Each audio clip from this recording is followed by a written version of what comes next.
Yo, what's good everyone, it's Twiggy. I've kind of been taking a break from beat making past like 3-4 months. Just been working on other stuff. I kind of got burnt out honestly, but Ego Troubles by Killbunk, BROLY500 and Jayy Queezy just dropped. So I just thought I'd break down the beat. So first thing was the loop from Danny Phantom. Shout out Danny Phantom, he's fire, you should go check him out. So I'll play a bit of the loop.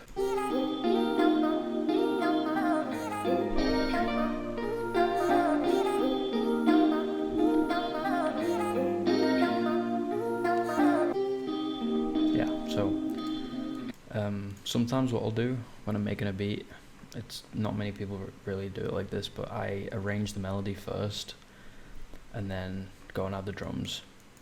So for the intro, I just put the melody on a separate track, added a really harsh EQ just so the mids, you can hear the mids, and an echo boy as well, and I made it a little wider too, and then I just created an automation. I had it fade out pretty quick, so this is what the intro sounds like.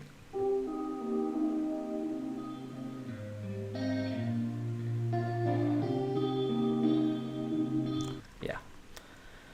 And then you can see I've labeled where everything is, so hook, verse, hook, verse, hook.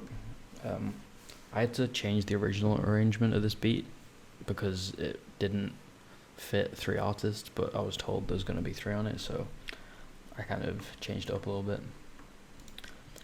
So the way I usually do my arrangement is, you know, the first part of like the hook and the verse always has less sounds, and then the second part has more. The second part of the hook is always the part that has usually everything playing, and then, you know, the verse, you take a lot of stuff out.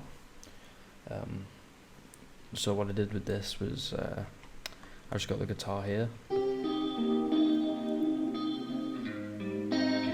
and then I bring everything in.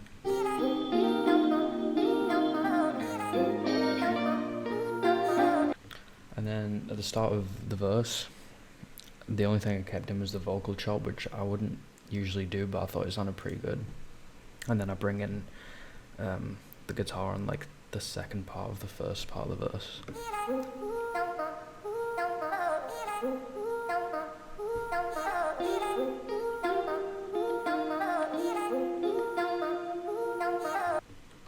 And then that gets duplicated. And then the last thing I did melody wise was, this isn't even in the song, but I'll just show you anyway. I duplicated it again, put it in its own track. I have a phase mistress. I use this preset a lot for outros. A really big, wide reverb. And I'm not sure what this was, but after checking, it sounds the same, so I don't think that was anything important, but this is what this sounds like.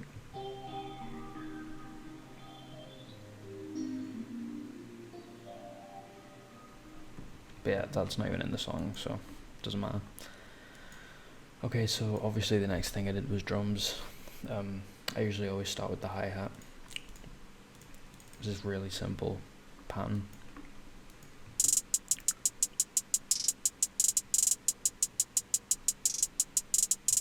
Yeah, and then it just repeats. Next I did the clap, you know, just a basic clap as usual.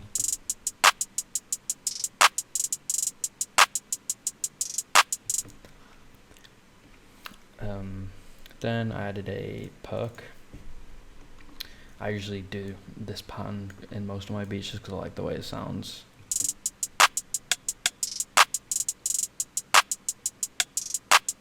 And that just repeats again. Yeah, I made this beat like I don't know, a few minutes.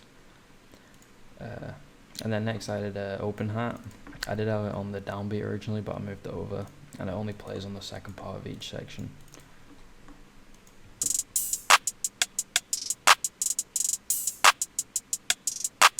And that's kind of tucked in the back, it's not that prominent. And then with this beat I actually did the kick first, which I wouldn't usually do.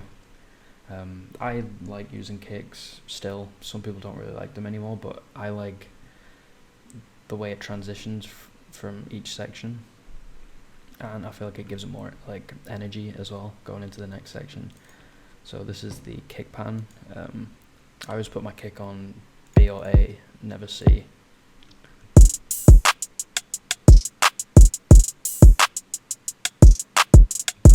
Yeah, and that just repeats. And lastly is the 808. So I use a plugin called Melodyne to get the root note of the melody. So you can see at the bottom here, that's the root notes. So I basically just copied and pasted them into the 808 because that's what I do with like every beat. Sounds like this. And the good thing about this melody as well, it's C minor, so it's like one of the best keys for 808s because it kind of sits in this nice pocket where it's not too low and it's not too high.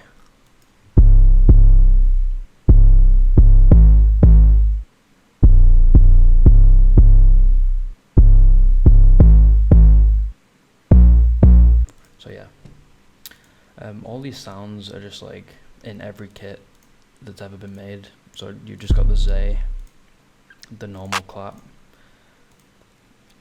that hi-hat but without the reverb on it. I think it's Nick Mirror's kick. It's not called that, but I think it's the Haley kick. I use that in like every beat. So yeah, really simple sounds. So this is all the drums together.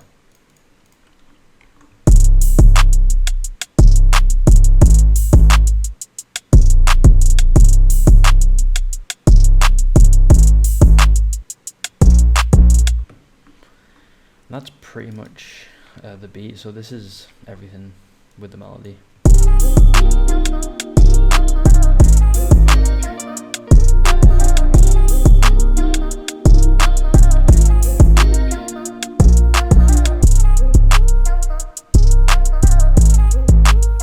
So yeah, arrangement wise, I've just got some basic risers that come in and out.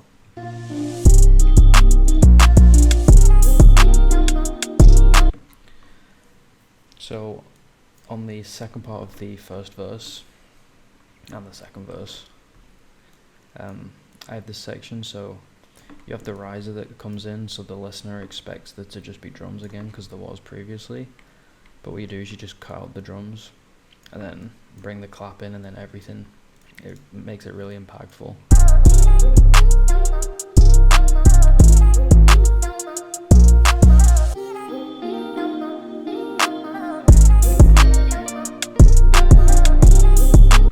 Yeah, and we got the break. Let's just duplicate it again. The last thing I did was kind of like a bridge, I guess, from verse 2 to the hook, which is just the 808 and the melody, and I added a EQ where I kept most of the lows in but took out the highs. In this song they added like this riser here, which I didn't have, so but it was a really good choice. It sounded good.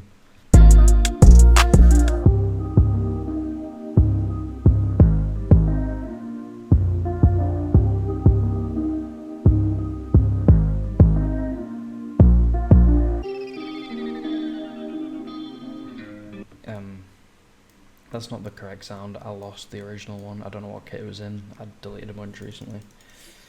Other than that, obviously I've got the tag.